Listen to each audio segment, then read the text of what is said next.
Alors, comme je disais tout à l'heure, donc la dernière fois, on a parlé du discipulat, bien évidemment, et on a pris donc le cheminement de Élisée avec son maître Élie au travers donc de différentes étapes. Les deux serviteurs ont appris à marcher ensemble et surtout Élie donc a pu mettre Élisée dans son sillage pour qu'il puisse non seulement bénéficier donc de son expérience, de ce que le Seigneur a mis en lui, mais en plus aussi pour qu'il puisse aller plus loin.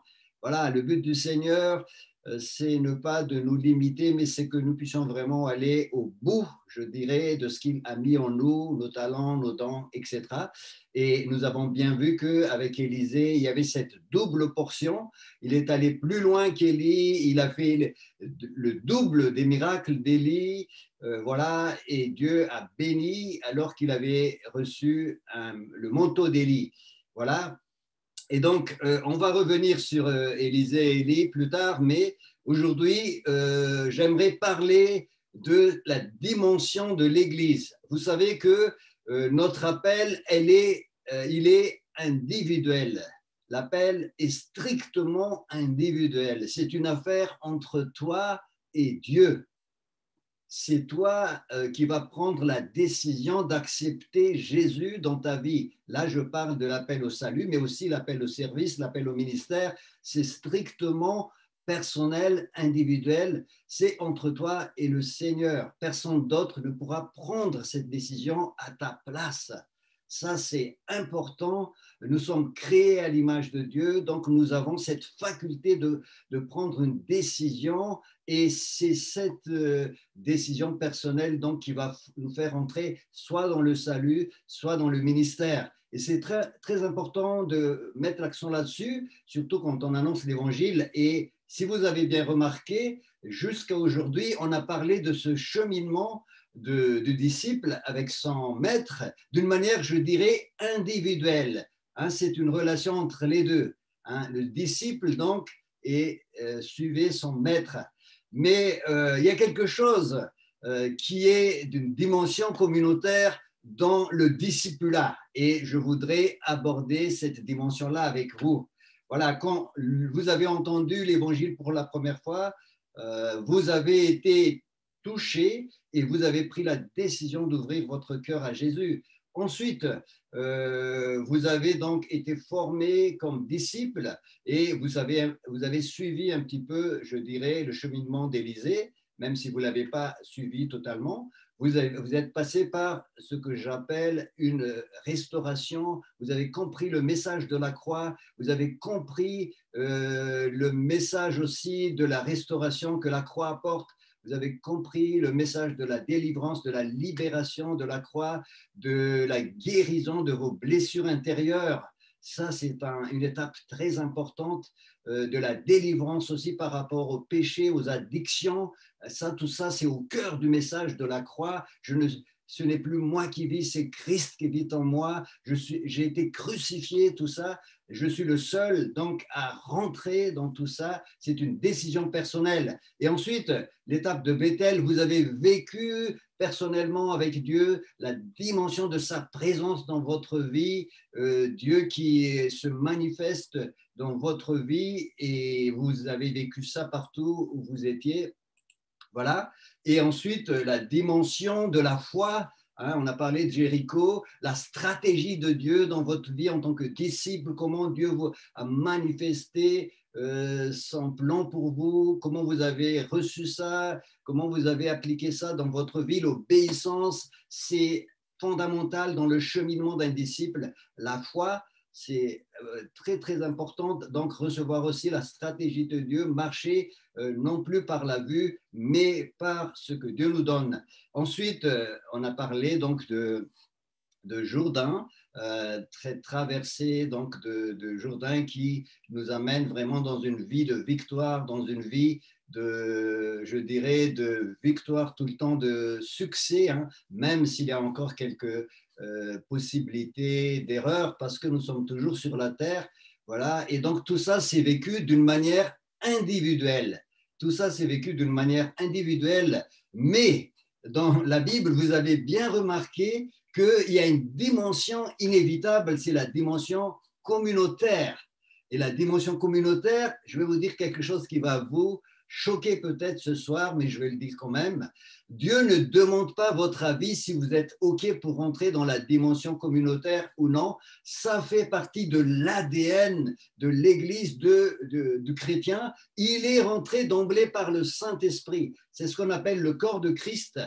Et dans 1 Corinthiens chapitre 12, verset 13, 1 Corinthiens chapitre 12, verset 13, vous pouvez noter, c'est écrit, nous avons tous en effet été baptisés dans un seul esprit pour former un seul corps. C'est Dieu qui nous fait rentrer dans le corps de Christ, dans le corps invisible.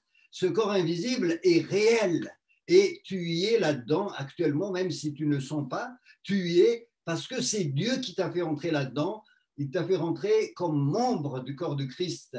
Et ce corps-là, il dépasse, il traverse la frontière physique, j'allais dire, ou la frontière temporelle. C'est un corps qui est un ensemble de chrétiens de tout temps et de tout lieu. Et c'est cette église-là, c'est l'église que Jésus va enlever quand il reviendra. Et c'est Dieu qui t'incorpore dans le corps de Christ. Donc, tu n'as pas à donner ton avis, ça fait partie de ton ADN, que tu le veuilles ou non, c'est Dieu qui t'a fait entrer là-dedans. Et une fois dans le corps, tu vas vivre avec le corps de Christ. Effectivement, ce corps de Christ peut être incarné dans un lieu géographique, dans un pays, une ville, mais ce n'est qu'une portion du corps de Christ. Mais la totalité du corps de Christ, c'est donc tous les chrétiens qui ont accepté Jésus et qui rentrent dans le royaume de Dieu, ils rentrent aussi dans ce corps qui s'appelle le peuple de Dieu. Et c'est cette église-là que Jésus va enlever. Ce n'est pas l'église que vous voyez dans un bâtiment. Je ne dirais pas qu'il n'y a pas des chrétiens qui vont être enlevés dans ces bâtiments-là. Si, il y en a certainement beaucoup, mais ce n'est pas une garantie. Hein. La garantie, c'est que je suis passé réellement par une nouvelle naissance, par une repentance. J'ai accepté Jésus, j'ai reçu le Saint-Esprit et je suis incorporé pour former un seul corps, soit juif, soit grec, soit esclave, soit libre. Nous avons tous été abreuvés d'un seul esprit, l'Esprit de Dieu. Et c'est Dieu qui a mis cet esprit-là en nous et nous faisons partie de ce corps de Christ. Chacun de nous est un membre du corps de Christ. Dans ce corps, il y a une diversité, il y a différentes dents, etc. Mais il y a différentes fonctions liées à cette diversité. Le titre, vous pouvez mettre de côté. Ce qui est important, c'est les fonctions et c'est ce que Dieu appelle à faire pour chaque membre du corps de Christ. Voilà. Donc, ce corps de Christ-là était aussi présent dans l'Église primitive. Et maintenant, je vais vous parler de ce corps de Christ dans lequel vous êtes dans l'Église primitive. Comment l'Église primitive a vécu ça?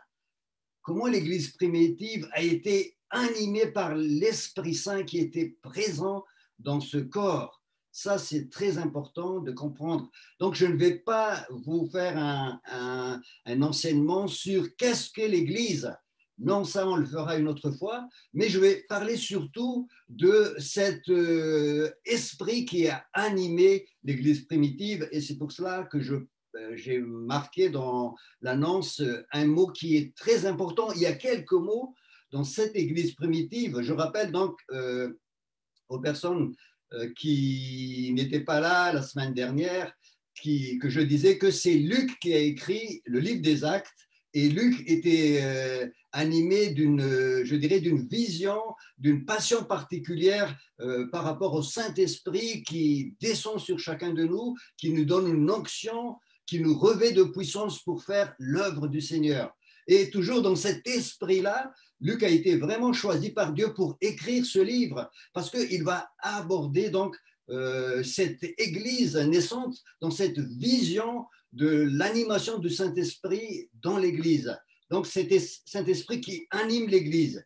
Alors, le premier mot donc, que je vais prendre avec vous, c'est un mot qui traverse le livre des Actes. C'est le mot, alors c'est un mot intraduisible en français. Tu ne trouveras pas l'équivalent de ce mot-là en français parce que, tout simplement, vous savez que les mots sont les reflets de chaque culture. Et dans la culture française, je pense que le mot n'existe pas. Il faut bricoler un petit peu un ensemble de mots, une phrase pour rendre compte vraiment de ce que le mot initial veut dire. Et le mot initial, c'est homo tu m'adonnes. Homo tu m'adonnes, ça veut dire, c'est traduit tout simplement dans nos Bibles françaises par des termes comme tous ensemble ou d'un commun accord ou tous rassemblés. Voilà, c'est quelques mots-là qu'ils essaient de mettre en place, donc, de ce mot « homo tu m'adonnes ». Mais le mot « homo tu m'adonnes » a un sens encore plus profond et c'est ce qu'on va essayer de comprendre ce soir. Parce que c'est dans ce mot-là que vous allez comprendre le secret de l'Église primitive. Pourquoi l'Église primitive était une Église puissante? Pourquoi l'Église primitive avait vraiment une onction? Pourquoi l'Église primitive a secoué ce monde du premier siècle? Parce que dans ce mot-là qui a été choisi traduit bien l'esprit qui animait cette Église primitive. Voilà, donc le mot se trouve 12 fois, tenez-vous bien, 12 fois dans le Nouveau Testament et 11 fois dans le livre des Actes. C'est pour dire que Luc a vraiment choisi ce mot pour mettre en évidence l'esprit qui animait les disciples et les chrétiens du premier siècle. Alors, ce mot, donc, comme je disais tout à l'heure, traduit par tous ensemble, d'un commun accord, tous rassemblés, est composé de deux mots. C'est en fait l'ensemble de deux mots. C'est pour ça que ce n'est pas facile à expliquer. Et le premier mot donc, qui compose homo tu m'adonnes, c'est le mot humu. Humu qui veut dire unissant, c'est-à-dire l'unité. Donc, le premier élément, c'est l'unité, c'est l'unisson. Et le deuxième mot, c'est thumos. Thumos veut dire cœur dans le grec ancien, ou passion, ou ardeur, ou quelqu'un comme ivre de vin, donc qui n'arrive plus je dirais, à se maîtriser, mais vraiment, ou quelqu'un aussi qui est très en colère dans le sens négatif. Donc, vous mettez ensemble ces deux mots-là, à l'unisson et avec passion. Donc, l'Église primitive, jusque-là, on va retenir, a été animée par la passion et par l'unité, mais à l'unisson. Hein. À l'unisson, ça veut dire qu'il y avait peut-être différentes sonorités, mais il y avait comme une harmonie, une symphonie. Nous allons voir ce terme symphonie plus tard, et avec une passion aussi, une ardeur. Le terme passion aussi est traduit comme de l'eau bouillante. Hein. C'est de l'eau qui bouille, qui n'arrête pas de rebondir, comme quelqu'un qui est ivre de vin. Et vous savez que l'apôtre Paul, dans Éphésiens chapitre 5, verset 18, il dit ceci: « Ne vous enivrez pas de vin, c'est de la débauche, mais soyez remplis du Saint-Esprit. » Donc, quand le Saint-Esprit vient sur vous, vous êtes passionné, vous êtes comme ivre de vin, et c'est ce qui s'est passé d'ailleurs hein, dans le livre des Actes, quand le Saint-Esprit est arrivé sur les apôtres, les gens qui étaient à l'extérieur, ils disaient, mais est-ce que vous avez pris du vin doux? Et l'apôtre Pierre s'est mis debout, il a commencé à prêcher en disant, non, nous n'avons pas pris du vin doux, mais c'est la prophétie de Joël qui s'accomplit ici dans les derniers jours, dit Dieu, je répandrai mon esprit sur toute chair et vos fils et vos filles prophétiseront. Donc, quand le Saint-Esprit arrive sur toi, tu es passionné. Ça ne peut pas être que la passion, mon frère, ma sœur. Tu ne peux pas rester comme ça, sans passion. C'est ça ce qui entraîne la première chose dans ta vie. Et la passion, ensuite, l'unité, donc diversité du corps de Christ, mais il y a une unité. Et l'unité, elle est organique. Hein, dans 1 Corinthiens chapitre 12, si vous avez bien remarqué, on parle d'un corps. Et l'unité dont on parle, ce n'est pas une espèce de résultante, c'est-à-dire on essaie de faire, comment dire, écouter un petit peu tout le monde, essayer de comprendre, essayer de trouver une solution négociable. Non, c'est une unité qui descend d'en haut de la tête. L'unité, elle est organique comme un corps. C'est la tête qui commande tous les membres. Et la tête, c'est qui? La tête, c'est Jésus. Donc cette unité-là, elle a été commandée par Jésus qui est la tête de l'Église. Le chef de l'Église, c'est le chef d'orchestre. Et dans ce mot-là, homo tu m'adonnes, il y a aussi cette idée d'un chef d'orchestre qui anime tout l'ensemble. Et l'ensemble, donc l'ensemble du corps de Christ était dans la passion, mais fonctionne avec unité. Fonctionne avec l'unité parce que c'est l'autorité du chef d'orchestre qui dirige tout et donc ça donne une unisson. Hein, c'est comme les cordes d'une guitare. Hein, vous savez, il y a 6 cordes, je crois, mais quand c'est bien réglé, accordé, ben, on entend un son magnifique. Donc, c'est très important de poser, j'espère que j'ai réussi à expliquer le terme « homo tu m'adonnes ». Donc, c'est ça, c'est la passion, c'est l'unisson coordonné par un chef d'orchestre et ça donne un son harmonieux. Voilà. Alors, c'est très difficile de mettre ça dans un texte de la Bible. Donc, les traducteurs ont dit tous ensemble, d'un commun accord, tous rassemblés. Voilà, c'est comme ça qu'ils ont traduit dans nos Bibles. Alors, maintenant, ce que je vais vous proposer on va prendre ces passages-là dans le livre des Actes et on va partager là-dessus. Donc, premier passage, Actes chapitre 1er, verset 14. Donc, je vous invite à ouvrir votre Bible, Actes 1er, verset 14. Acte 1er, verset 14. Si vous avez des questions, vous notez tout à l'heure, après l'enseignement, vous pouvez partager, donner un témoignage ou poser des questions. Donc, Acte chapitre 1er, verset 14, et je vais demander à quelqu'un donc de lire le passage. Je vais demander à Prisca, Acte 1er, verset 14. J'arrive. Oui, c'est pas grave, hein, prends ton temps. Acte 1er.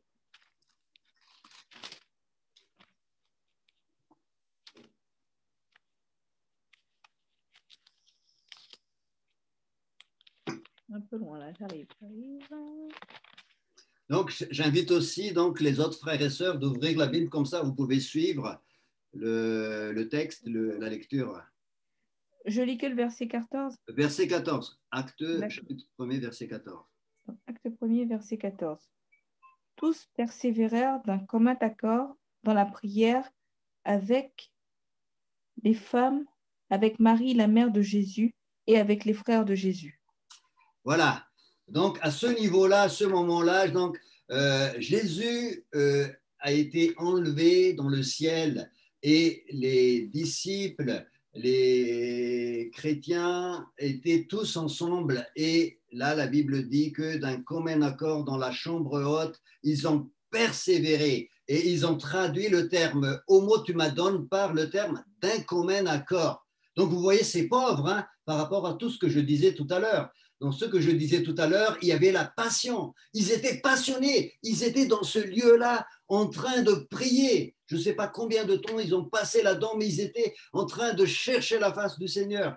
Ils avaient aussi cette unité-là. Ils savaient ce qu'ils demandaient. Le Seigneur leur a dit, vous vous rappelez, le Seigneur leur a dit dans Luc chapitre 24, hein, vous vous rappelez ce que je disais, ne bougez pas de Jérusalem, restez à Jérusalem jusqu'à ce que vous soyez revêtus de la puissance d'en haut. Et donc, ils attendaient cette puissance d'en haut, ils étaient dans l'unité, ils n'avaient qu'une chose dans la tête, quand est-ce que Dieu va envoyer cette puissance d'en haut?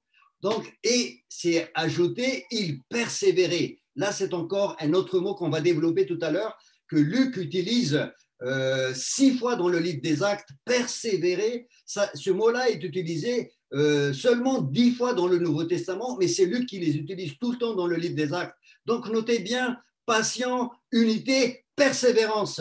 C'est ça l'Église du premier siècle, la passion, l'unité, la persévérance. Et Luc utilise ces 3 mots-là, ces 2 mots-là plutôt, hein, homotumadon et persévérance aussi.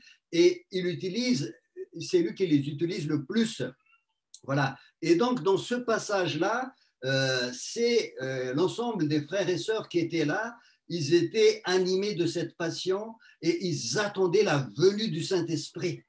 Et le terme persévérer, c'est le terme proskartereo. Proskartereo, ce n'est pas la peine de retenir, mais comme je vous disais tout à l'heure, Luc l'utilise 6 fois dans le livre des Actes et c'est 10 fois seulement dans l'ensemble du Nouveau Testament.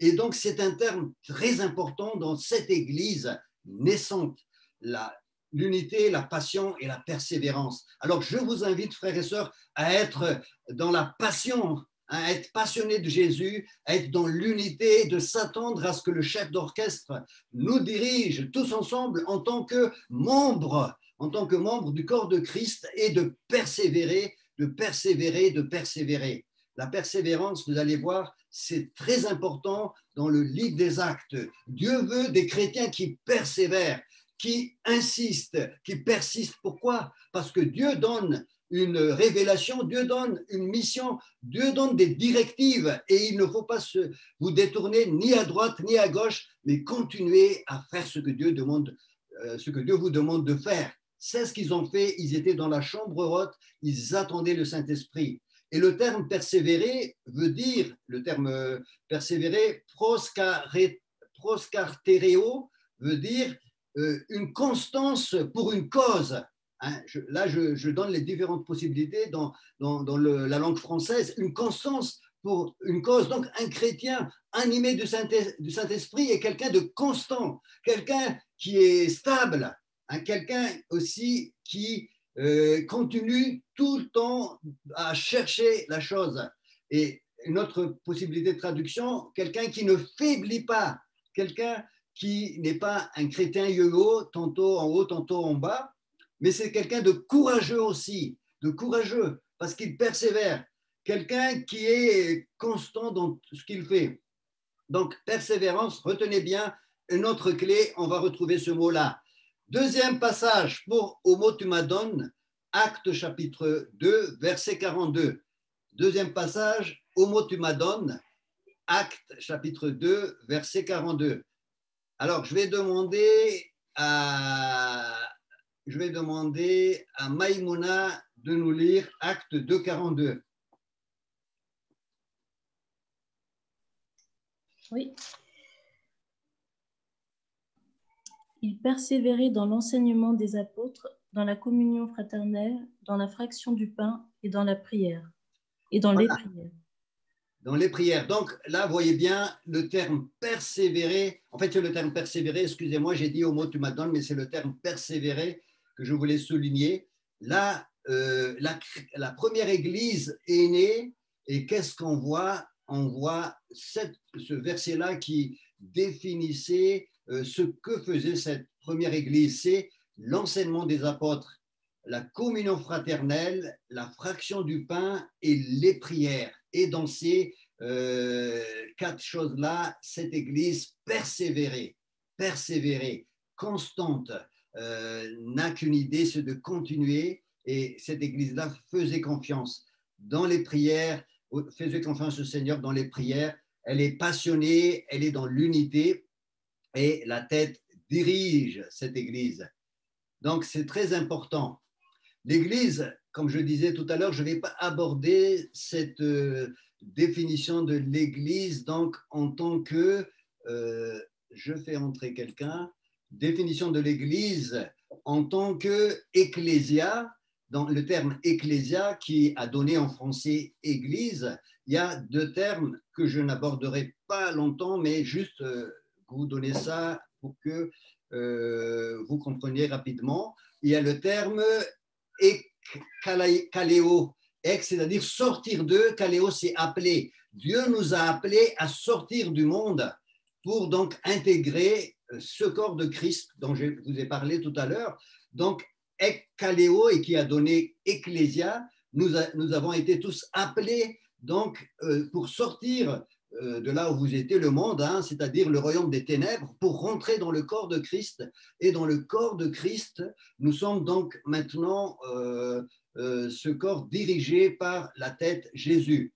Et Jésus, dans le Nouveau Testament, dans les évangiles, il a parlé 2 fois seulement de l'Église, 2 fois seulement dans Matthieu chapitre 16, hein, que vous connaissiez, certains d'entre vous en tout cas qui ont l'habitude de lire les évangiles, et Matthieu chapitre 18.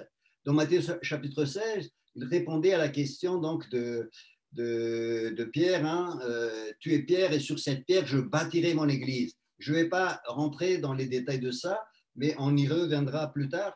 Mais dans Matthieu chapitre 18, Jésus, il parle de l'Église aussi, et dans Matthieu chapitre 18, c'est les 2 endroits, les 2 textes qui parlent de l'Église. Dans Matthieu chapitre 18, au verset 19 et 20, il va donner une définition de l'Église. Alors, je vais demander à Maïmouna de lire ce texte encore parce que tu es là, Matthieu 18, 19 et 20. Oui, un instant. « 19 et 20. D'accord.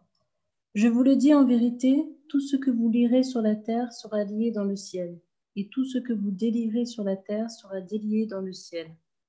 Je vous dis encore que si 2 d'entre vous s'accordent sur la terre pour demander une chose quelconque, elle leur sera accordée par mon Père qui est dans les cieux. » Voilà. Donc, dans ce passage-là, juste quelques versets au-dessus, Jésus parle de l'Église. Quand quelqu'un qui pêche et donc qui a besoin de repentance, il doit être d'abord convaincu par un frère. S'il ne veut pas écouter le frère, il faut prendre un autre témoin. S'il ne veut pas écouter l'autre témoin, il faut l'amener devant l'Église. Et c'est la 2e fois que Jésus parle de l'Église. Et Jésus n'a pas parlé plus que 2 fois de l'Église dans les évangiles.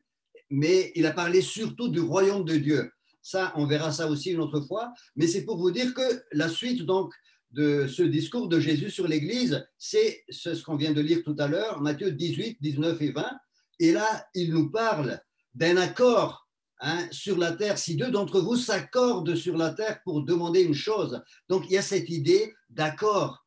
Et le terme accordé, dans le terme original, c'est justement le terme symphonie. C'est-à-dire, je reprends ce qu'on disait tout à l'heure dans le livre des Actes, il y a cette unisson de l'Église, cette symphonie, parce que ça c'est dirigé par là-haut, par le chef d'orchestre. Et donc, ce qui sort, c'est un son qui est harmonieux.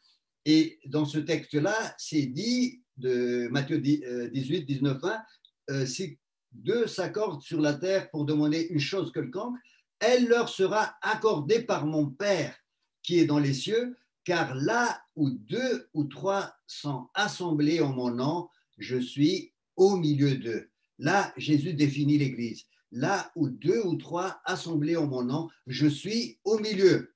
Alors, je vous pose une question très simple ce soir. Est-ce que Jésus est au milieu de nous? Répondez-moi par une petite pouce. Alors, je vois une personne convaincue, 3 personnes. Voilà. Peut-être que vous ne trouvez pas le pouce, mais ce n'est pas grave. Mais je pense que tout le monde est convaincu que Jésus est là. Et moi, pendant longtemps, j'ai pensé que l'Église était liée à un lieu physique, parce que je ne savais pas l'existence de ce genre d'espace où on peut aussi s'accorder ensemble, cet espace virtuel, comme là où on est actuellement. Et moi, j'ai toujours pensé que Jésus voulait dire un lieu physique, mais en fait, il dit un lieu sur la terre.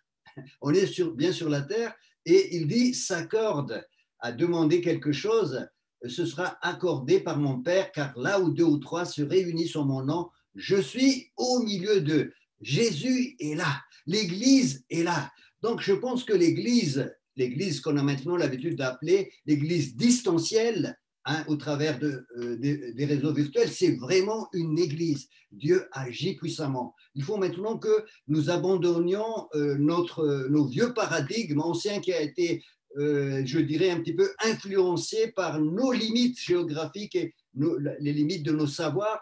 Maintenant, on sait que Dieu est présent au travers donc, de ce réseau, de cet espace virtuel, et il est réellement là. Il peut faire la même chose. Jésus, il a dit à Jean, dans Jean chapitre 14, verset 15, il a dit, si vous m'aimez, vous observerez mes commandements et je demanderai au Père de vous envoyer un autre consolateur qui sera éternellement avec vous.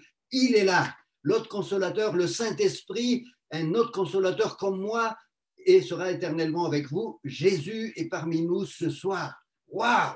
C'est incroyable. Donc, il faut que nous changions un petit peu de façon de voir les choses. Dieu est en train de nous faire entrer non seulement dans ce que j'appelle le présentiel, qui est toujours là, mais aussi dans une dimension virtuelle, mais avec une présence réelle de l'Église. Et Dieu veut toucher beaucoup de gens dans ce temps qui sont les derniers au travers ce réseau Internet, au travers tous les réseaux sociaux, toucher des gens, et c'est ce qu'il est déjà en train de faire. Donc, je vous encourage vraiment, frères et sœurs, de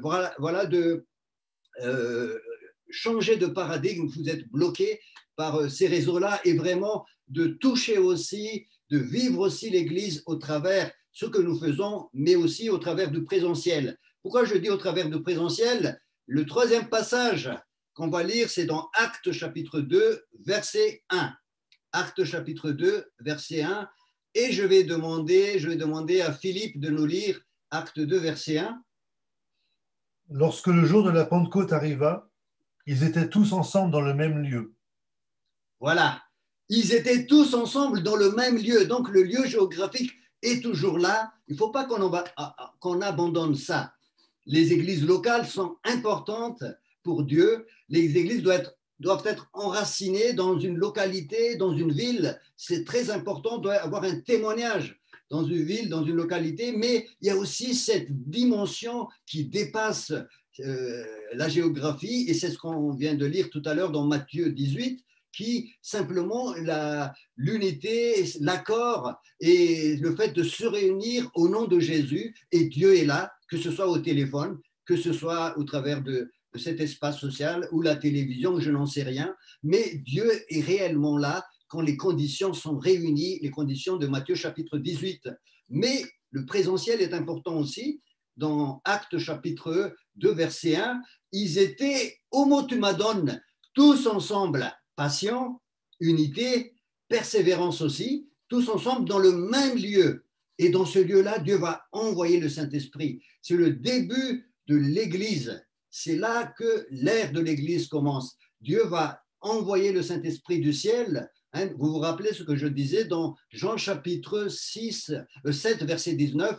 Le Saint-Esprit n'a pas encore été donné parce que Jésus n'était pas encore glorifié à l'époque. Mais Jésus est maintenant glorifié. Dieu a libéré le Saint-Esprit. Dieu a envoyé le Saint-Esprit sur la terre. Le Saint-Esprit est sur la terre actuellement, mes amis. C'est à nous simplement d'être dirigés par le Saint-Esprit, nous qui sommes dans le royaume de Dieu, nous qui sommes dans le corps de Christ. Il y a un chef d'orchestre là-haut qui dirige et qui veut amener l'Église dans ses plans, dans ses directives. Et donc cette Église-là, elle doit être dans la passion, elle doit être dans l'unité à l'unisson et elle doit écouter le Saint-Esprit, la tête de l'Église, Jésus. Le jour de la Pentecôte, donc, c'est le début d'un réveil, d'un déversement de puissance sur la terre et qui continue jusqu'à aujourd'hui. On est toujours dans l'ère de l'Église. Tant que Jésus n'enlève pas son Église, tant que l'Église n'est pas enlevée, on est toujours dans ce temps de l'Église et on y est. On est vers la fin. J'en suis persuadé. On est vers la fin, mais on est toujours dans le temps de l'Église et Dieu veut toujours toucher d'une manière puissante, veut utiliser l'Église partout où elle est, et spécialement en France, parce que la France et l'Europe est un petit peu en retard par rapport aux autres continents. Et nous sommes dans cette génération-là, nous sommes dans cette nation, ce pays, et Dieu veut nous utiliser, nous qui sommes en France actuellement. Alors, donc, ça, c'est le troisième passage. Alors, on va prendre le quatrième passage, Acte 2, 46.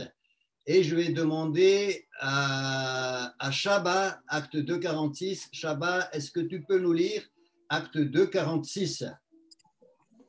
Oui, alors, 2, 46.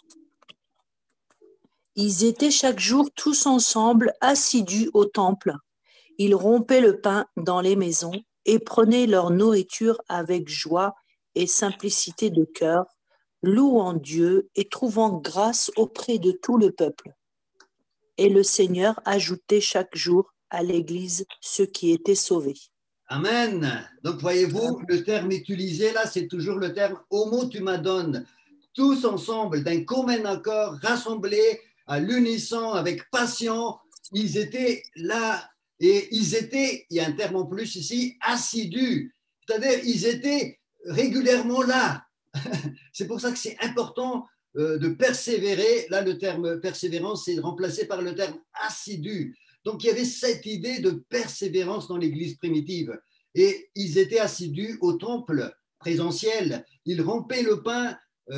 Donc, c'est le repas du Seigneur. Dans les maisons, ils prenaient ensemble aussi le repas, leur nourriture dans les maisons, avec joie, avec simplicité de cœur.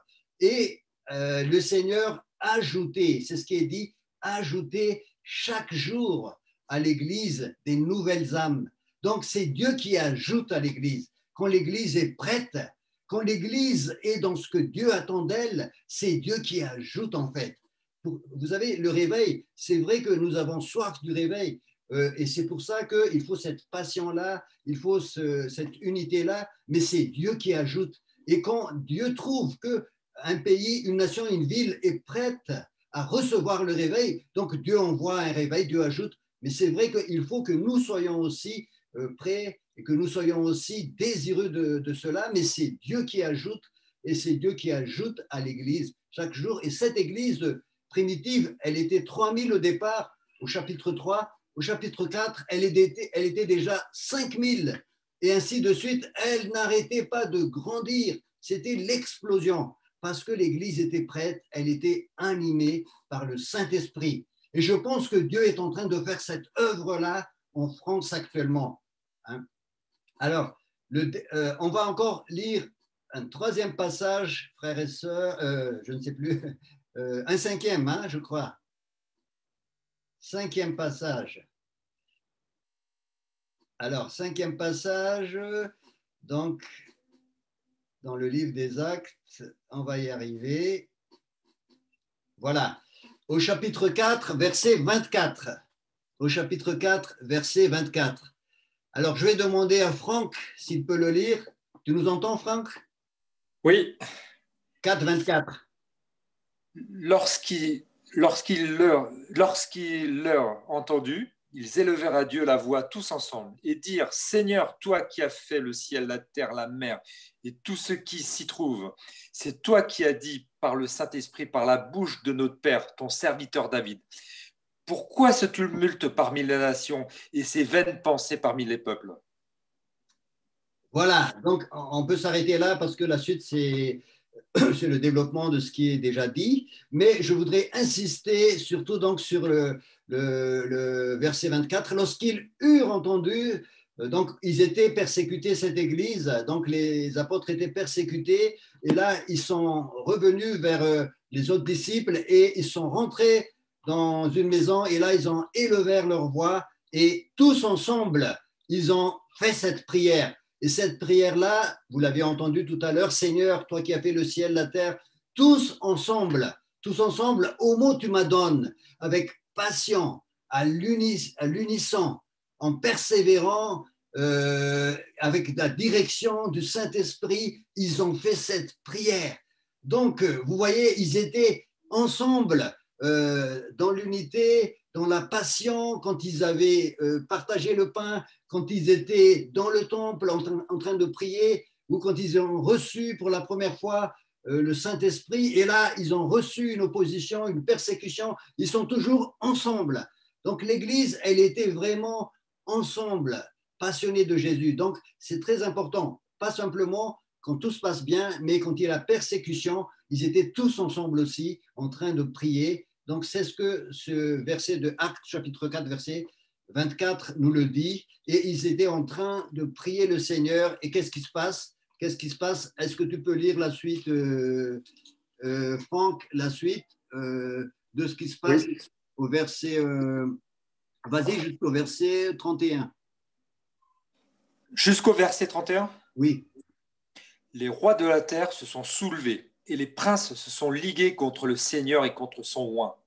En effet, contre ton oint, serviteur Jésus, que tu as oint, Hérode et Ponce Pilate, se sont ligués dans cette ville avec les nations, avec les peuples d'Israël, pour faire tout ce que ta main et ton conseil avaient arrêté d'avance.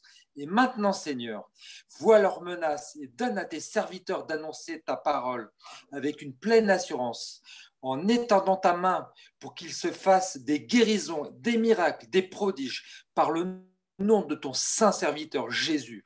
Quand ils eurent prié, le lieu où ils étaient assemblés trembla. Ils furent tous remplis du Saint-Esprit. Ils annonçaient la parole de Dieu avec assurance. Amen. Et là, ils étaient tous remplis du Saint-Esprit. Vous vous rappelez de l'enseignement de la dernière fois? Le Saint-Esprit est descendu et le Saint-Esprit les a revêtus d'onction de puissance. Pourquoi? Parce qu'ils étaient aussi tous ensemble. C'est écrit au verset 24, tous ensemble, passionnés de Jésus, tous ensemble dans l'unité, et Dieu a agi puissamment. Et donc, ils étaient face à une opposition, ils étaient face à une résistance. C'est toute la ville qui a résisté, et vous savez, nous allons connaître des résistances, nous allons connaître des oppositions, mais là, on a besoin de cet revêtement de puissance qui vient de en haut, mais aussi on a besoin de cette passion, de cette unité, de cette soumission au Saint-Esprit qui nous dirige. Donc tout ça, ce sont les secrets de cette Église primitive, parce que l'Église, quand elle se réveille, donc elle a face à elle le royaume des ténèbres. On ne peut pas ne pas ressentir l'opposition des royaumes des ténèbres. Si nous sommes endormis, nous sommes tranquilles, il n'y aura pas de problème. Mais dès que nous nous réveillons, le diable se réveille aussi et il y a un autre royaume devant nous, c'est le royaume des ténèbres. Mais grâce à la puissance de la croix, Jésus a dépouillé les autorités et les puissances, il les a livrées publiquement en spectacle, en triomphant d'elles par la croix. Par la puissance de la croix, nous pouvons briser les royaumes qui sont devant nous et nous pouvons faire avancer le royaume de Dieu. Donc, c'est possible parce que la victoire a été déjà gagnée à la croix. Jésus l'a fait hein, et c'est incroyable. Nous sommes là pour proclamer cette victoire qui est déjà accomplie. Voilà. Le dernier passage qu'on va voir, on ne peut pas lire tous les passages parce que, comme je vous disais, il y en a une dizaine, 11 dans le livre des... Non, l'avant-dernier passage, on va voir encore un dernier tout à l'heure, parce que les autres aussi ne se rapportent pas directement à l'Église, mais à autre chose. Mais c'est toujours Luc qui utilise donc le terme « homo tumadon ». Mais l'avant-dernier, c'est dans Actes chapitre 5, verset 12. Acte 5, verset 12. Et je vais demander à qui je peux demander ça? À Linda. Est-ce que tu peux nous lire ça, Linda? Acte chapitre 5, verset 12. Oui, d'accord, je cherche. Acte 5, verset 12. Beaucoup de signes miraculeux et de prodiges se faisaient au milieu du peuple par l'intermédiaire des apôtres. Ils se tenaient tous de commun accord au portique de Salomon. Voilà. Donc, voyez-vous, là, ils sont sur un lieu qui s'appelle le portique de Salomon. En fait, le portique de Salomon, c'est sur l'esplanade du temple de Jérusalem. C'est un portique et il y avait des colonnades et c'est là que les gens se mettaient quand il faisait très chaud et se protégeaient un petit peu de la chaleur du soleil. Et c'est là que les apôtres se sont installés. La première guérison dans le livre des Actes, Actes chapitre 3, donc ce boiteux qui était devant le temple, il est venu avec Pierre et Jean sur ce lieu-là, et les gens commençaient à se regrouper sur ce lieu. Et sur ce lieu qui s'appelle le portique de Salomon, il y a la puissance de Dieu, le royaume qui s'est manifesté avec passion, dans l'unité, et Dieu a carrément amené le ciel sur la terre, parce que sur ce lieu-là, ben, vous le voyez dans ce passage, on a porté les malades dans les rues, on les plaçait sur des litières, des grabats, afin que lors du passage de Pierre, son ombre au moins puisse couvrir l'un d'eux. Et la multitude a couru aussi des villes voisines de Jérusalem et apporté des malades et des gens tourmentés par des esprits impurs, et tous étaient guéris. Waouh! Parce que les villes voisines ont entendu. Il y a le réveil dans cette ville à ce moment-là. Et il y avait cette passion, il y avait cette unité, il y avait l'esprit qui descendait, et c'est ça qui animait les apôtres, c'est ça qui animait l'Église. Cette Église qui est l'ensemble des chrétiens, ecclésia, pris du monde et regroupés ensemble dans le corps du Christ, était animés d'une passion, était dans l'unisson, parce que le Saint-Esprit les guidait, le Saint-Esprit descendait sur eux et Dieu se manifeste. Le royaume de Dieu est présent et nous pouvons faire ce genre de choses grâce à la puissance de Dieu, grâce à l'amour de Dieu. C'est possible, et c'est comme ça que l'Église fonctionnait, mes frères et sœurs. C'est comme ça que l'Église primitive, l'Église, on l'a enfermée dans les 4 murs. Là, Dieu l'a fait sortir sur ce portique de Salomon pour manifester son amour, sa grâce, et c'est à cela que Dieu veut nous amener aussi. J'en suis absolument certain, et ça commence à se manifester déjà dans ce que nous faisons. Voilà, donc le dernier passage en est à 21h là. Et on va quand même avoir un temps de partage, donc c'est pour ça que je vais m'arrêter après ce dernier passage. Ce n'est pas Luc qui l'a écrit, mais c'est l'apôtre Paul. L'apôtre Paul dans Romains chapitre 15 au verset 6. Romains chapitre 15 au verset 6. Alors, je vais demander à quelqu'un de lire ce passage. Tiens, est-ce que qui peut me lire ce passage? Marjorie, est-ce que tu peux me lire ce passage? Romains chapitre 15, verset 6. 2 secondes, j'ouvre ma Bible. En fait, j'étais en train d'écrire, donc j'étais en train de noter l'enseignement. Donc là, il faut que… D'accord, prends ton temps.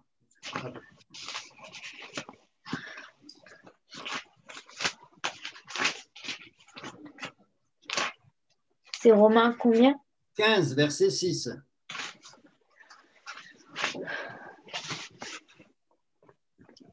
Afin que tous ensemble, d'une seule voix, vous rendiez gloire au Dieu et Père de notre Seigneur Jésus-Christ.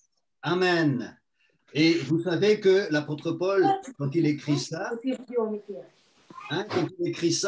il a écrit ça vers la fin donc, de son enseignement sur, je dirais, les différences, les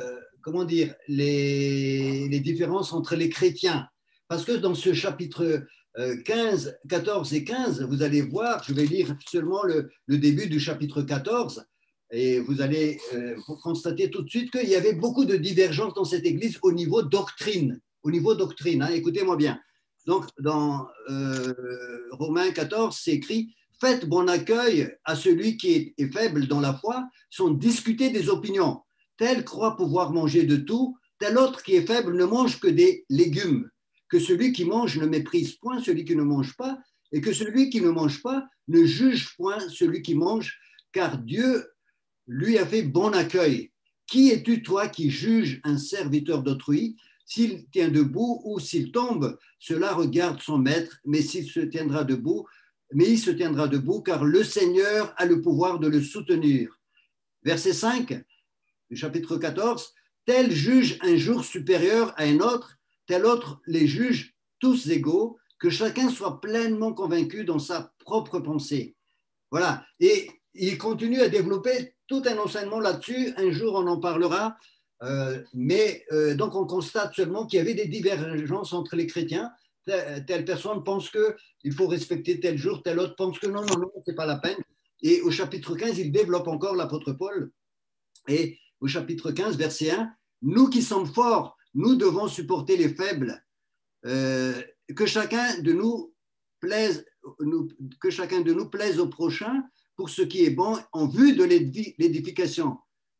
Car le Christ n'a pas cherché ce qui lui plaisait, mais selon qu'il est écrit, les outrages de ceux qui t'outragent sont tombés sur moi. » Et donc, je saute un petit peu le verset et on arrive au verset 6. « Afin que d'un commun accord, d'une seule voix, vous glorifieriez le Dieu et Père de notre Seigneur Jésus-Christ.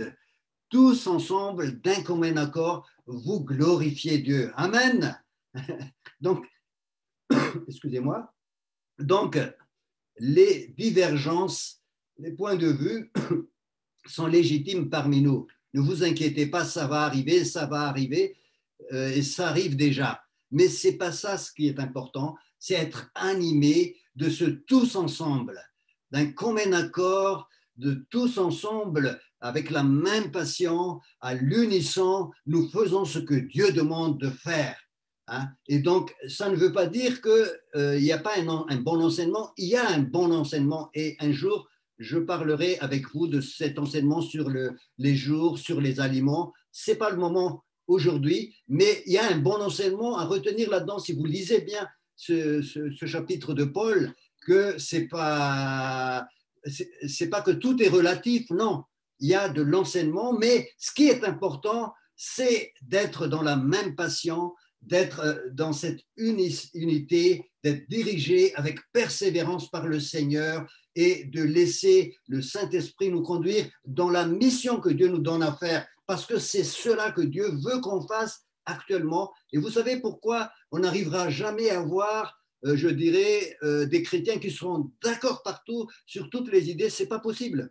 C'est pas possible parce que parmi nous, là actuellement, il y a des gens qui se sont convertis il y a peut-être 2 semaines, je n'en sais rien, il y a des personnes qui sont venues au Seigneur ce week-end, peut-être depuis 2 semaines, d'autres qui sont au Seigneur depuis 6 ans, 10 ans, 2 ans, 3 ans. Donc notre cheminement est toujours personnel.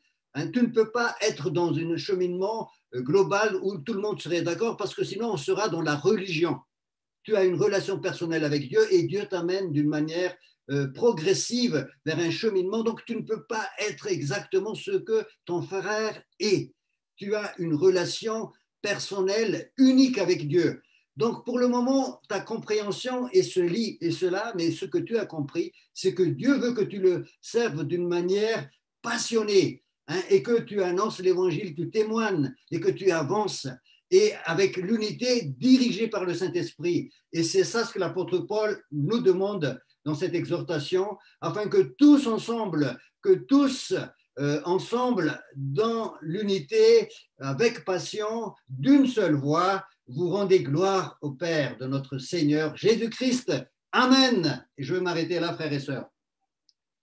Alors, on va maintenant passer au temps de partage ou temps de questions ou de témoignages. C'est ouvert, hein, et je vais laisser donc les frères et sœurs aussi prendre la parole. Si vous prenez la parole, vous activez votre micro et vous parlez tout de suite. Moi, bonjour, bonsoir. J'ai une question en fait. C'est Marjorie, hein? Vas-y Marjorie. C'est moi. En fait, tu as dit je peux pas être ce que mon frère est. Mais en fait, je comprends pas trop parce que Dieu, par exemple, il met des personnes et ça peut nous encourager en fait. J'ai peur de parler devant tout le monde. Non, on est entre frères et sœurs, tu ne devrais pas avoir peur. Mais ta question, elle est très, très pertinente. Ouais. Parce que, en fait, moi, je sais que Dieu, il met des modèles en face de nous, mais après, c'est vrai qu'on peut ne pas être tout de suite ce que la personne aime, mais ça peut arriver qu'un jour, on devienne pareil, je ne sais pas. C'est une question, en fait. Oui, oui. L'apôtre Paul, il a dit « Soyez mes imitateurs comme je suis de Christ ». Donc, effectivement, c'est ça aussi l'enseignement sur le discipulat. Élisée, Élie. Élisée va suivre les pas d'Élie, et donc ce sera un modèle pour lui, mais c'est un modèle limité dans un temps. Mais le véritable modèle, c'est Jésus, comme l'apôtre Paul le dit bien, comme je suis imitateur de Jésus. Donc, nous tous, nous avons une relation personnelle avec Dieu. Toi, tu as une relation personnelle avec Dieu. Et dans ton avancement dans la vie chrétienne, Dieu regarde tous les différents aspects. Tu ne pourras jamais avoir la même relation avec Dieu que ton frère ou ta sœur. Parce que Dieu tient compte de toutes tes blessures, de ce que tu as vécu avant et comment il va t'enlever de ça, comment il va te faire passer à une étape nouvelle. Et c'est ça qui fait que on ne pourrait jamais être comme pareil, tous pareils, parce que à ce moment-là, on sera aussi dans une religion. Tu sais, le propre d'une religion, c'est il y a une liste de codes à observer, à retenir. Hein. Par exemple, je ne critique pas la religion musulmane, mais ils ont ce qu'on appelle les 5 piliers de l'islam, ou même et donc, quand tu observes ça, après, ben voilà, tu es un bon musulman. Et avec le Seigneur Jésus, tu as une relation personnelle avec Dieu. Il veut t'amener vers cette ressemblance à Jésus, mais c'est lui qui va le faire. Donc, moi, je ne peux pas te faire brûler les étapes, sinon je vais t'imposer de l'extérieur quelque chose que tu n'as pas vécu intérieurement, et ça devient une religion. Et c'est pour ça que la puissance de résurrection du Saint-Esprit, d'être mort et ressuscité avec Christ, est très important. Et nous, en tant que chrétiens, il ne faut pas qu'on glisse dans le légalisme ou dans la religion. Il faut qu'on soit mort avec Christ, mais qu'on reçoive cette puissance de vie qui nous transforme et qui nous donne la vie de Jésus en nous. Voilà, est-ce que je réponds à ta question? Oui, je pense que j'ai compris des choses, et en gros, si j'ai bien compris, en fait, Dieu, il peut mettre des modèles devant nous. On peut imiter aussi, on peut apprendre, par exemple, quelqu'un va manifester de l'amour, on va apprendre à manifester de l'amour. Mais ça, c'est pour un temps. Le premier modèle, en fait, ça doit être Jésus. Absolument. Le modèle. En fait, le premier, c'est Jésus et il met des autres modèles en face. Mais c'est Jésus, en fait, qui parle à travers eux, quoi. Absolument. Les modèles que Dieu met devant nous sont limités et un jour tu vas découvrir leurs défauts et tu vas être très très déçu. Voilà. Oui, c'est pour ça qu'il ne faut pas s'appuyer sur l'homme. C'est un modèle, mais c'est Jésus en premier en fait. Voilà. Amen. Amen. Bon. Alors, est-ce qu'il y a d'autres questions, témoignages ou partages? C'est à vous, frères et sœurs. Moi, je voudrais rajouter quelque chose, pasteur, à la sœur qui vient de parler. Vas-y, ma sœur. Je ne sais pas si c'est Marjorie ou quelqu'un d'autre. Oui, oui. Moi, je voudrais dire que, tu sais, en fait, ma sœur, le Seigneur, il nous aime comme on est. Toi, moi, le pasteur André et les autres frères et sœurs, il nous aime comme on est. Il t'aime avec ton caractère et toutes tes blessures, comme il dit le pasteur. Donc, il va venir travailler tout ça en toi, en fait. Il va bosser ton caractère. Il va travailler aussi à te mener vers son plan qui est unique pour toi. Tu vas apprendre des frères et sœurs, on doit marcher ensemble, mais tu ne seras jamais à l'identique de ton frère ou de ta sœur. Tu parles d'un modèle, le modèle c'est Jésus, mais n'essaye pas d'imiter le frère ou la sœur, comme il dit le pasteur André, c'est vraiment ton propre chemin avec le Seigneur. C'est comment le Seigneur veut te mener à un but bien précis. Mais il t'aime comme tu es en fait. Il va faire tout avec tout ce que tu as actuellement. Et petit à petit, te mener là où il faut, où est ta place. Te transformer, c'est ça, exact. Et oui, on a besoin des uns et des autres.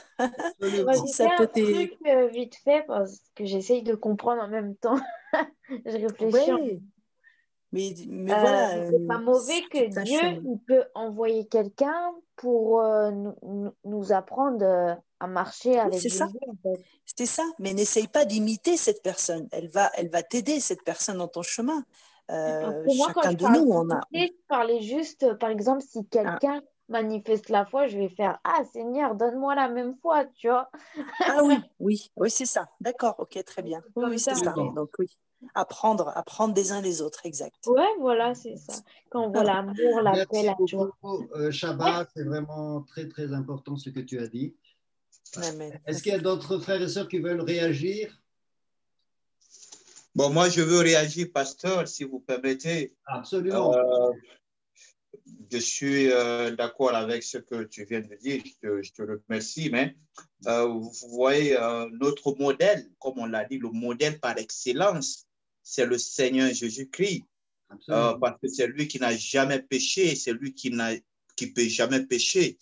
Et l'apôtre Paul, comme tu l'as si bien dit dans 2 Corinthiens chapitre 11, verset 1er, il disait « Soyez mes imitateurs ». Il a dit cela à l'église de Corinthe, il a dit cela à l'église d'Éphèse, il a dit cela à l'église de Philippe, d'être que ses enfants spirituels soient ses imitateurs. Il ajoute « Comme je le suis de Christ ». Donc, on peut suivre un frère, une sœur, on peut l'imiter exactement, parfaitement, en tant qu'il suit le Christ. Lorsque la personne rentre en défaillance, parce que la personne est humaine, ben, on ne suit plus la personne, on ne suit plus ses défauts, parce que la personne n'est plus sous la voie du Seigneur. Mais lorsqu'on voit bien dans les Saintes Écritures, les saints, les prophètes, ils ont tous eu des défauts. Lorsqu'on voit Abraham, il a eu des défauts. Lorsqu'on voit Moïse, il a eu des défauts. C'est pour cela, le pasteur l'a si bien dit, ce ne sont pas nos imitateurs par excellence, mais ce sont nos imitateurs. On imite leur bon côté. Et la Bible a si bien dit que tout ce qui a été écrit pour notre instruction. 1 Corinthiens chapitre 10. Donc, afin que nous puissions mimer, copier le bon style de tous les saints. Ça, c'est le premier volet que je veux dire. Le deuxième volet, c'est au fait, moi, je pense que on peut être unis et on doit même être unis. Voici ce que l'apôtre Paul dit aux Corinthiens, 1 Corinthiens chapitre 1, verset 10. Il dit que je vous exhorte, frères, par le nom de notre Seigneur Jésus-Christ, à tenir tous un même langage. Donc, tenir tous un même langage, c'est-à-dire, on peut avoir la même opinion. C'est ça le désir de Dieu. Même s'il y a une évidence qu'il n'y a pas, on n'a pas le même langage, on n'a pas la même doctrine, on n'a pas la même interprétation de la Bible. Mais le Seigneur veut son désir le plus urgent que le pasteur André, que mon frère Franck, que ma soeur Shaba, que nous puissions avoir le même langage. Parce que on a un modèle unique qui est la Bible. Et la Bible, dans la Bible, de Genèse à Apocalypse, on a vraiment les commandements du Seigneur. Mais les hommes ont déformé cela en fonction de leurs intérêts ou bien en fonction de leur corruption humaine. Et ils ont apporté certains dogmes, certaines choses que la Bible n'enseigne pas. Donc, la Bible dit ici de tenir un même langage et de ne pas avoir de division parmi nous. Ça, c'est la volonté du Seigneur. Et le Seigneur Jésus, lorsqu'il quittait ce monde, dans Jean chapitre 17, on appelle cela la prière sacerdotale. Il a pris tout un chapitre pour prier. Il dit, Père, permets qu'ils soient un comme toi et moi, nous sommes un. Le Seigneur veut même qu'il n'y ait même pas, soi-disant, protestants, catholiques, tous ces trucs. Non, que dans la Bible, nous sommes enfants de Dieu. Nous sommes chrétiens, nous sommes de nouvelles créatures. Il n'y a pas cette division, tu vois. Mais ce sont les hommes, nous-mêmes, qui avons apporté cette division. Ce n'est pas le désir primordial de Dieu. Et le désir de Dieu est que nous soyons un, parce qu'au ciel, nous serons un. Qu'on le veuille ou pas, il n'y aura pas de division au ciel, il n'y aura pas de moi je crois à ça, moi je crois, toi tu ne crois pas à ce que moi je crois. Donc c'est moi je crois que nous pouvons être unis si on suit notre modèle parfait qui est le Seigneur Jésus-Christ, et la vie du Seigneur Jésus se trouve dans la Bible. Amen. Merci mon frère Albert, hein. C'est vrai, exactement, c'est absolument vrai.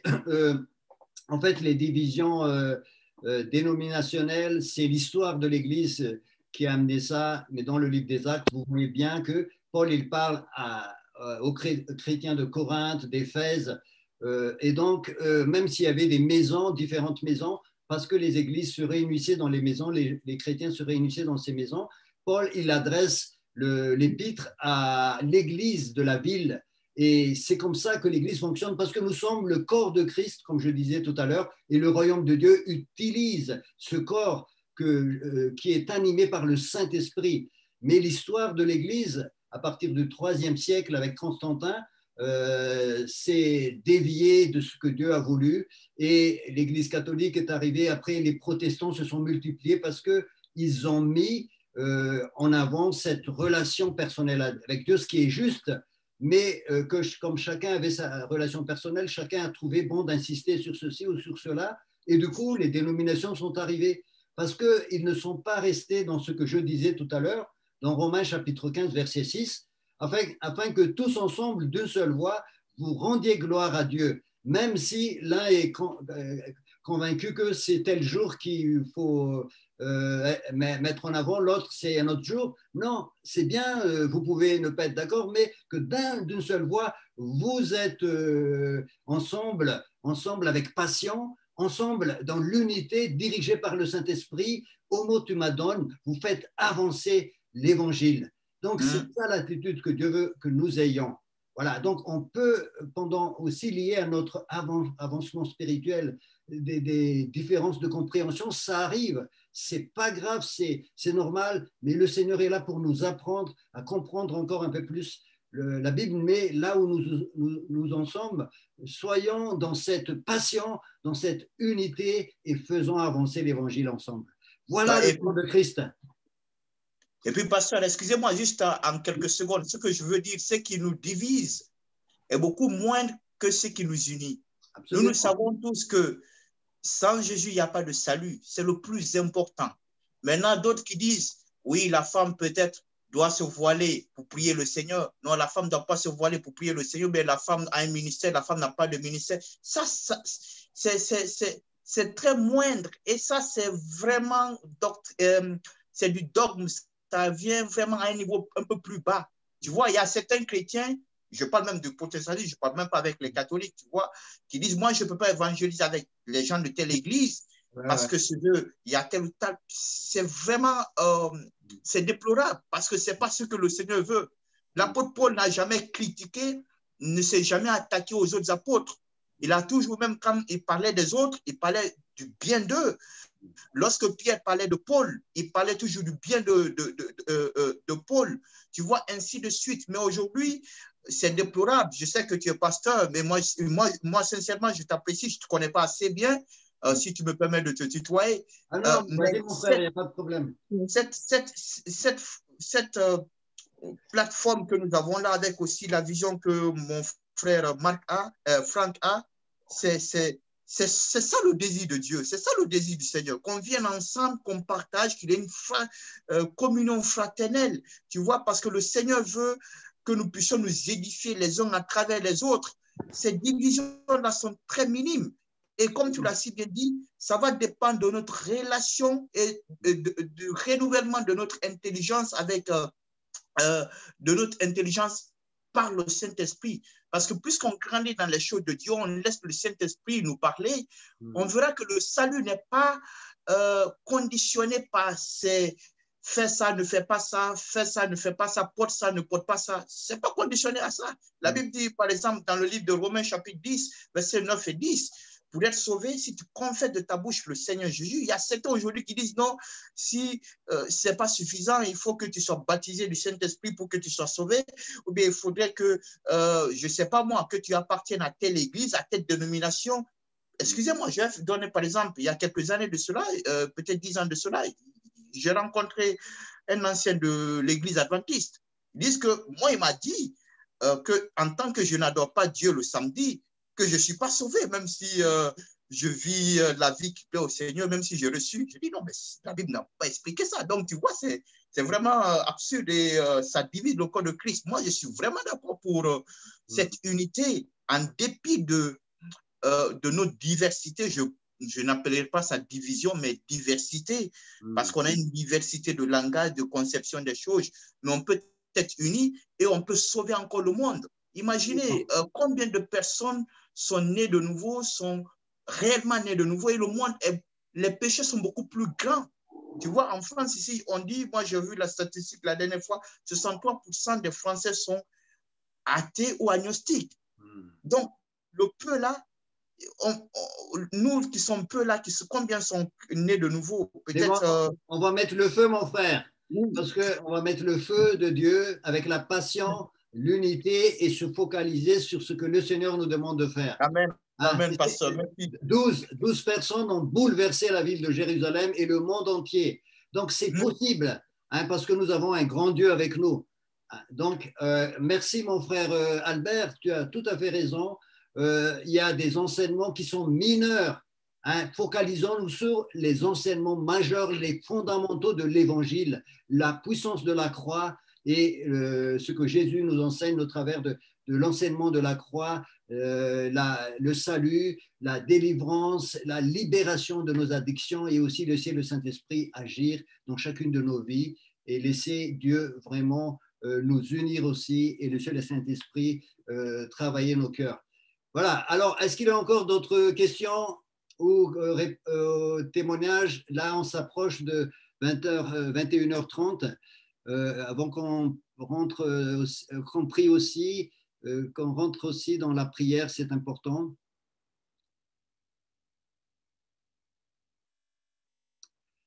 Alors, je vais vous inviter maintenant donc à prier tous ensemble, vraiment que le Seigneur restaure notre façon de voir, que le Seigneur renouvelle notre intelligence pour que nous soyons sensibles à ce qu'il nous demande de faire. Ça, c'est très important, vous vous rappelez, être dirigé par le chef d'orchestre.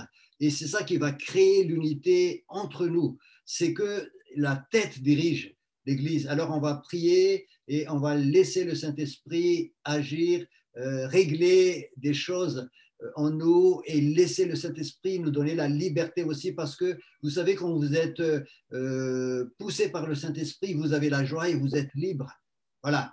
Donc, je vais demander à mon frère Franck de terminer par la prière et après, on va se séparer. Voilà. Je vous invite tous à prier ensemble. Vous pouvez ouvrir vos micros. Tous ensemble, on va faire bouger les murs comme dans ce passage de Actes chapitre 4, face à la résistance, tous ensemble, d'un commun accord, avec passion, dans l'unisson, ils ont prié et ils ont dit à Dieu, tu vois les gens qui s'opposent à nous maintenant, étends ta main afin que des signes et des prodiges se fassent. On va prier pour la France, on va prier aussi pour les Français, pour la ville de Paris, pour chacun de nous, que nous soyons revêtus de cette puissance d'en haut. Amen. Amen. Amen. Amen. Allez, ouvrez tous vos micros. Amen. Ouvrez tous vos micros et on prie tous ensemble. Amen. Merci Seigneur pour cette soirée. Cette soirée de communion fraternelle. Merci pour cet enseignement du pasteur André, vraiment qui nous a appris, qui nous a enseigné, vraiment que tu as pris position de lui pour nous enseigner sur ton Saint-Esprit, sur notamment la communion fraternelle, qui est importante, Seigneur. Vraiment, donne-nous cette unité dans ton peuple, dans ce groupe, Seigneur, dans ce que tu es en train d'instaurer,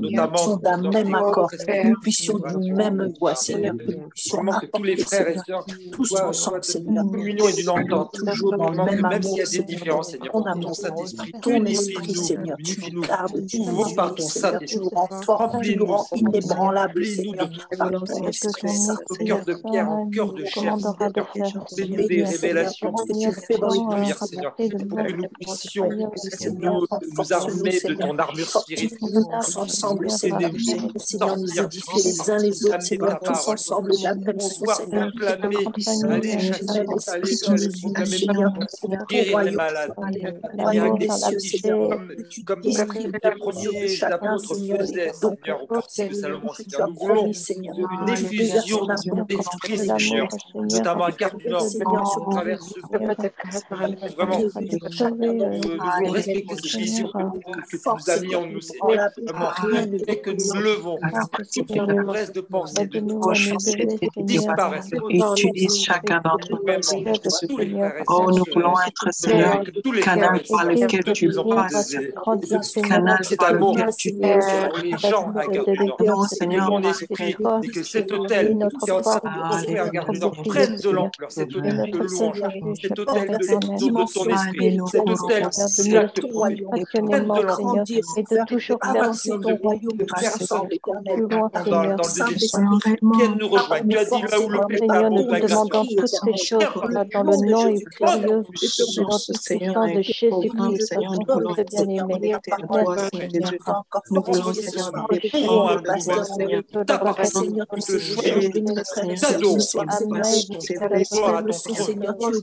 Seigneur,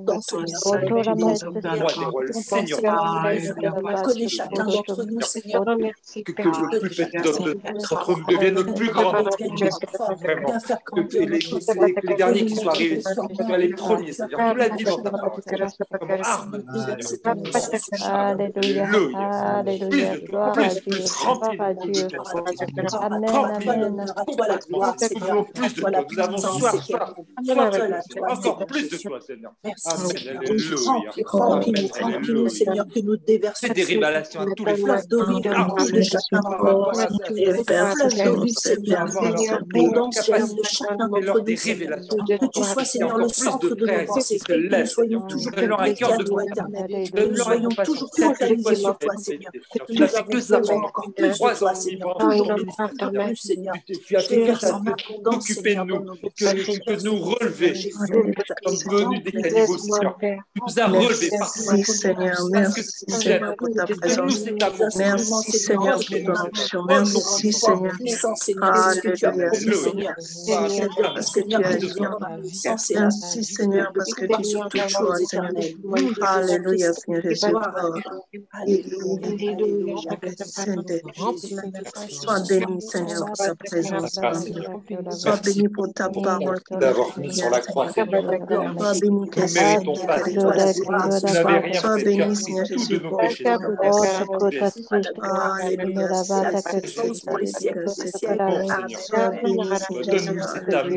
Que puissons le retransmettre aux autres. Amen. Mets-nous des espoirs sur notre chemin. Nous correspondons. Et prends possession de nos bouches en face de ces personnes. Confions à toi. Alléluia. Alléluia, que ton règne frères béni soit ton nom. Ton règne descende sur la frères et sœurs de ton amour. Qu'il brille, que ce soit la lumière. Nous voulons faire ta volonté, Seigneur. Nous voulons, Seigneur, être imprégnés de toi, Seigneur. Et nous voulons aller dans les ténèbres pour éclairer les ténèbres. Nous voulons ces ténèbres, ça devienne lumière. Pour reculer les ténèbres. L'instrument que toi seul pour ta gloire éternelle désormais. Nous voulons être, Seigneur, si tu veux, Seigneur Jésus. Oh oui, parce que tu es ce parce que Seigneur, nous soyons plus de toi, Seigneur Jésus. Gloire à ton Saint-Nom, Seigneur. Merci, Seigneur. Gloire à Dieu. Jésus. Amen. Amen. Amen. Nous t'aimons, Seigneur. Rien n'est aussi grand et rien n'est plus beau. Plus de toi, Seigneur. Plus de toi, Seigneur. Alléluia. Remplis-nous, Seigneur. Remplis-nous. J'ai vu, j'ai goûté l'amour le plus doux. Mon cœur est enfani et ma honte disparaît. Dans ta présence. Alléluia. Thank you, Jesus. Alléluia. Alléluia. Que ta présence vienne inonder ce lieu. Seigneur, mon cœur soupire après ta gloire. Oh, viens nous saisir par ta présence. Oh, Saint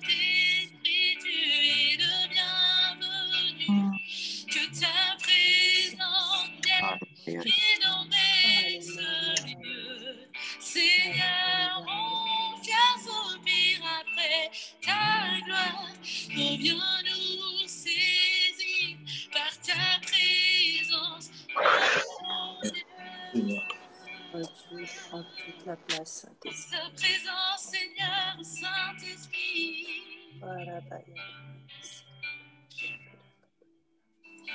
Merci, Saint-Esprit.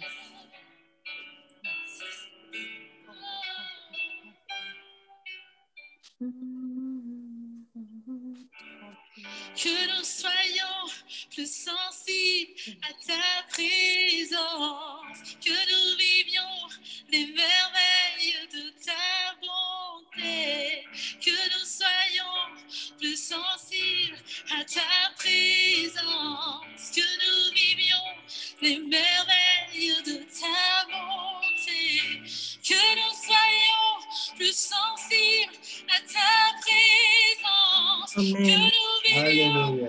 Hallelujah. Thank you, Jesus. Hallelujah.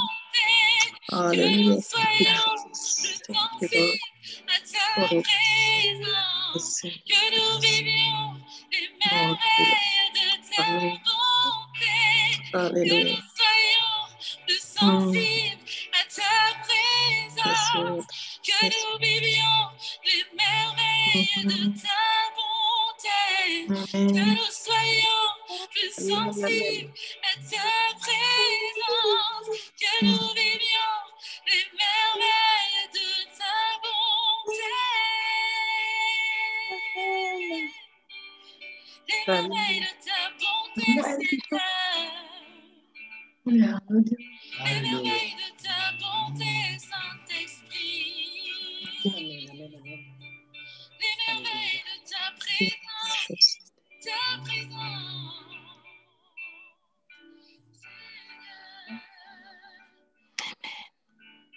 Amen. Presence. Amen, frères et sœurs. On va se quitter. Soyez bénis. Merci de votre présence. Merci Amen. pour votre participation. Amen. Merci beaucoup. Merci beaucoup, bientôt. Pasteur André. Juste une information pour ceux que ça intéresse. Mercredi prochain, on a une session avec Thierry Kopp. Donc, sur le même lien, vous pouvez venir à partir de 20h30. Voilà. De toute façon, j'enverrai une annonce. Hein. Voilà. Soyez bénis. Bonne soirée. Amen. Et que Dieu Vous vous aussi, bénisse. pasteur. Merci, Amen, merci. amen. Bonne Merci, soirée. pasteur. Bonne soirée, tout le monde. Bonne soirée, bonne nuit Bonne soirée à à tous. tous, Frères et Hein. sœurs. Soyez Frères et bénis. sœurs, dormez Bonne bien. soirée. Mon frère Marc, bonne soirée. Bonne soirée, Albert. Bonne soirée. Sois béni, mon frère. Bonne soirée à tous. On fera Merci Soirée, à au toi aussi. revoir. Ma chère Chaba, bonne soirée. Bonne soirée, mon soirée à frère. tous. Bonne soirée, Merci. Sois Marjorie, béni. Chaba. Philippe, Sois Sois bonne béni, soirée. Franck. France, Bonne si t'es soirée là. à tous. Bonne soirée, Bonne pasteur. soirée. Bonne soirée, mon frère. Merci. Pasteur Bonsoir, André. André. Bonne soirée à Bonne tous. soirée. Bonne soirée. Bonne nuit, tout le monde. Soyez bénis. Que Dieu veille sur vous. Bonne soirée. Merci beaucoup. Merci.